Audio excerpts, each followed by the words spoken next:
નમસ્કાર દર્શક મિત્રો. હવે થોડી ઠંડી વળવા માંડી છે. ધીરે દિવસો જેમ વીતતા જશે ને ડિસેમ્બર નજીક પહોંચતા જઈશું એમ આપણે શિયાળાનો અનુભવ કરતા જઈશું. સ્વેટરો દેખાવા માંડશે, મફલરો દેખાવા માંડશે અને રાત્રે ઓઢવા માટે બ્લેન્કેટ કે રજાઈની પણ જરૂર પડવા માંડશે. શિયાળો આવી રહ્યો છે દોસ્તો, પણ એ શિયાળાની શીત વર્ષામાં આપણે આપણા ઉમંગોની ઉષ્મામાં જીવવું છે. અને એ ઉમંગોની ઉષ્મામાં જીવવાનો, દિવસ સારી રીતે શરૂ કરવાનો એક ઉપાય એટલે મંગલાચરણ. મારો હંમેશા એ પ્રયત્ન રહે છે કે મંગલાચરણ થકી તમને કંઈક વિચાર બાથું આપવું. કેટલું ગમે છે, કેટલું નહીં ગમે તે કદાચ ક્યારેક તમે જણાવશો, આનંદ થશે. પણ સામાન્ય રીતે એવી આશા નથી રાખતો, કારણ કે માણસને એટલો બધો સમય ક્યાં છે આજના જીવનમાં? સમય જ નથી, ખરું ને? તમને પણ સમયની બહુ તંગી હશે. તમને ગમે સાંભળવાનો સમય કાઢ્યો એ માટે આભાર, ગમ્યું એ માટે વિશેષ આભાર. મને જણાવશો તો વિશેષ આભાર, પણ નહીં જણાવો તો કંઈ વાંધો નહીં. તમને ગમ્યું છે એટલે વિશેષ આભાર પ્રત્યે સુધી જઈને આપણે અટકી જઈશું. દોસ્તો, આજે કૃષ્ણ ભગવાનના સંદર્ભમાં વાત કરવી છે. સાવરિયો રે મારો સાવરિયો,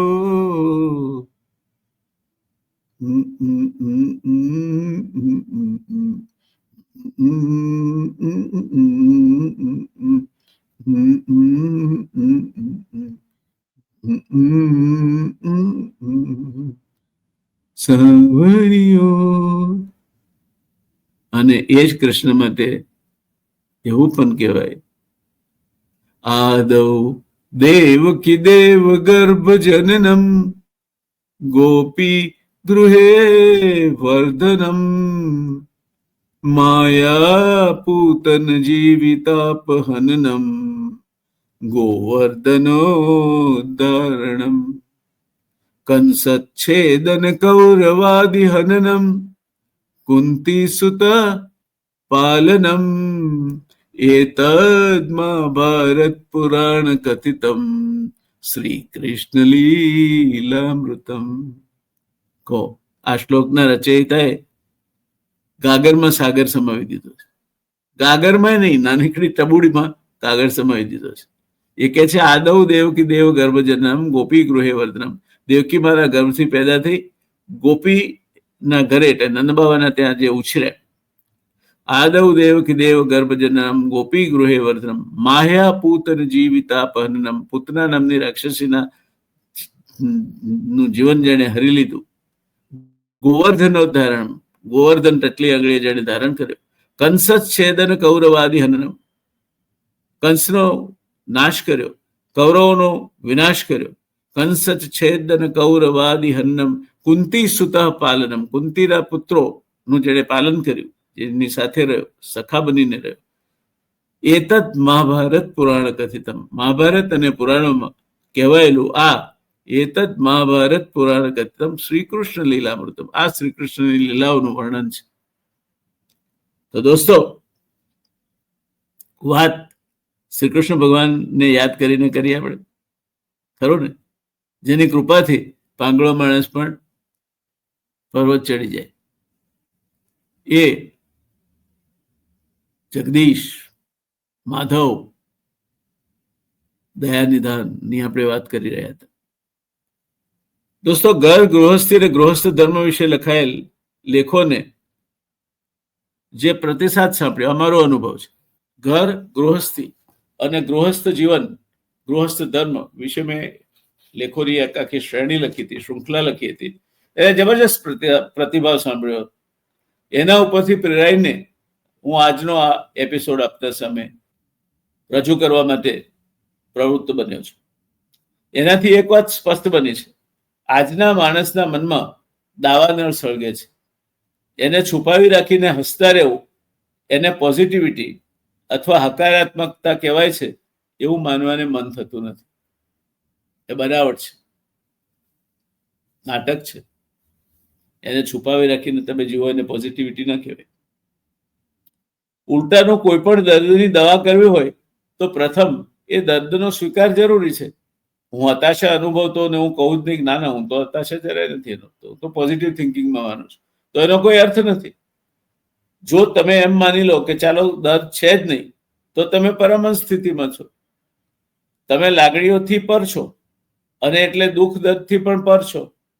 આ સ્થિતિને પ્રાપ્ત કરવી અશક્ય નથી, પણ અપવાદરૂપ જરૂર છે. હું જે લખું છું તે ક્યાંક ને ક્યાંકથી સંવેદનાઓ ઝીલાય છે તેના આધાર પર લખું છું. મારું સામાન્ય રીતે આ આખો આયામ કોઈક ને કોઈક જગ્યાએ કોકના એન્ટેનામાં આ સંવેદનાઓ ઝીલાય છે, તેના કારણે આ આયામ હું કર્યા કરું છું.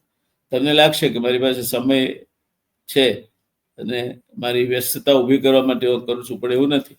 એ ન કરવા બીજા ઘણા કામ છે, પણ હું આ વિચારો વેચવાનું કામ પ્રાથમિકતા ગણું છું, કારણ કે એનાથી ઘણા બધાને પોતાના પ્રશ્નોના ઉકેલ મળી રહે છે.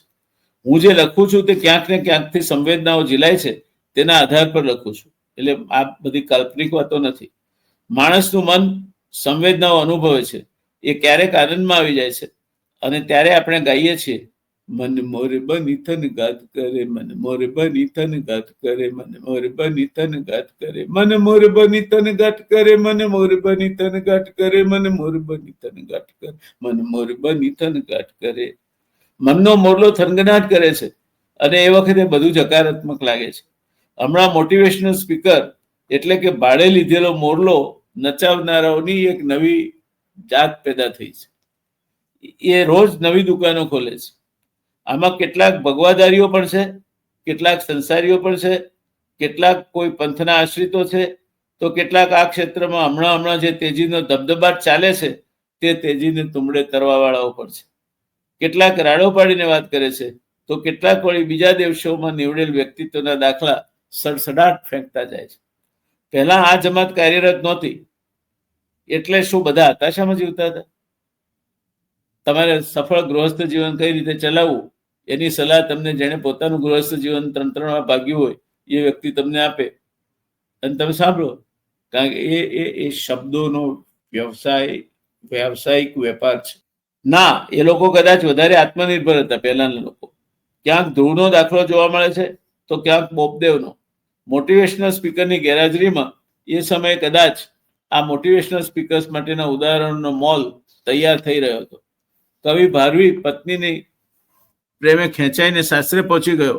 થોડાક દિવસ તો જમાઈરાજની આગતા સ્વાગતા થઈ, પણ કહેવાય છે કે સાસરા સુખ વાસરા, 2 દિન કા આસરા, ઓર જ્યાદા રહો તો પડે ખાસરા. પોતાના વિદ્વાન પતિને પિયરિયા આ રીતે અપમાનિત કરે તેનાથી દુઃખી પત્નીએ એનો રીતસરનો ઉધડો લીધો. અહીં શું પડ્યા રહ્યા છો? આટલા વિદ્વાન છો, રાજ દરબારમાં જઈ તમારી રચના રજૂ કરો, રાજા તમારી ચોક્કસ કદર કરશે. અને ભારવીની કદર થઈ.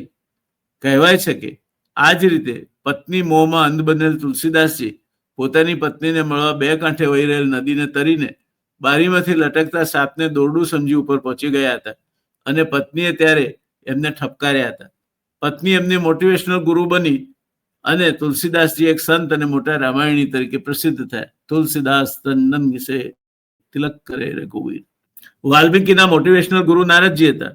સવાલ એ હતો કે એ વખતે સોશિયલ મીડિયા નહોતું એટલે આ મોટિવેશનલ ગુરુ માપમાં રહેતા. અત્યારની જેમ એમનો બોળો ફાલ નહોતો નીપજ્યો કે એમની જરૂર લક્ષ્મીની વિપુલતાથી પૂરી કરી શકાય. મોટિવેશનલ ગુરુ 2 જાતના હોય છે. એક મા બાપ પત્ની કે મિત્ર જે નિસ્વાર્થ ભાવે મથે છે, અને બીજા જે કાં તો કોઈ પંથના પ્રચારક હોય છે અથવા પછી એમના પર સરસ્વતીની જે કૃપા છે એનું મોટા પાયે લક્ષ્મી કૃપામાં પરિવર્તન કરે છે. પહેલા રાજાના દરબારમાં પણ આ પ્રકારના પ્રશસ્તિ ગાન કરનાર માણસો બેસતા. અત્યારના કેટલાક મોટા ધનપતિઓ પણ પોતાના ખાસ મોટિવેશનલ સ્પીકર રાખે છે, કારણ કે એમને એ પોસાય છે. ભારવી અને તુલસીદાસના દાખલાઓ કંઈ એકલા અટુલા નથી. આમ તો ભગવાન શ્રી કૃષ્ણ એ અર્જુનને કુરુક્ષેત્રના મેદાન પર હતાશામાંથી બહાર કાઢ્યો હતો.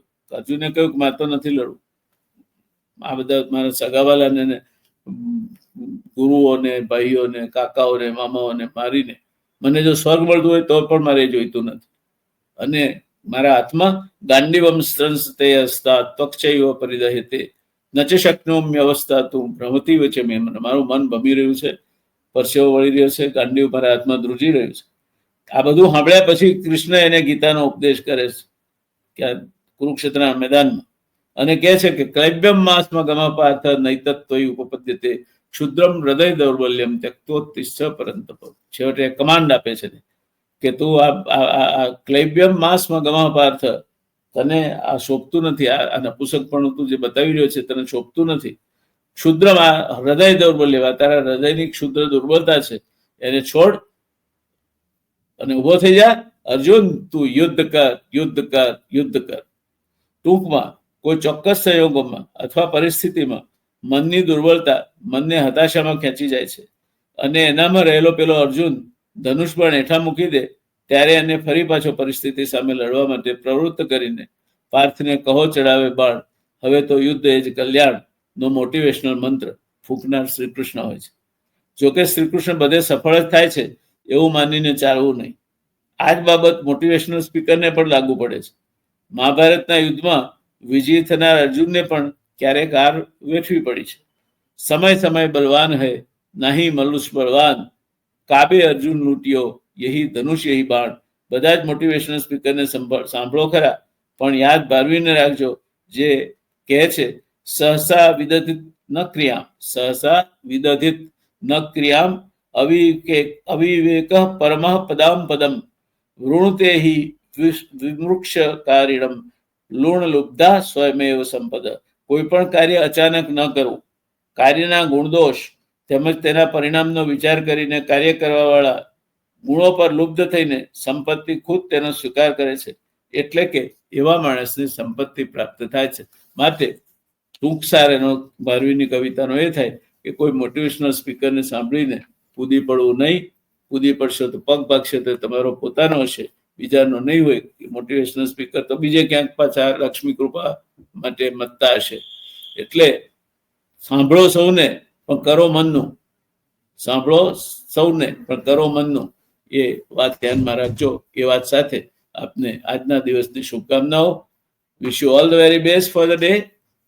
Happy happy happy happy day and wish you all the best. આવજો ત્યારે. બાય.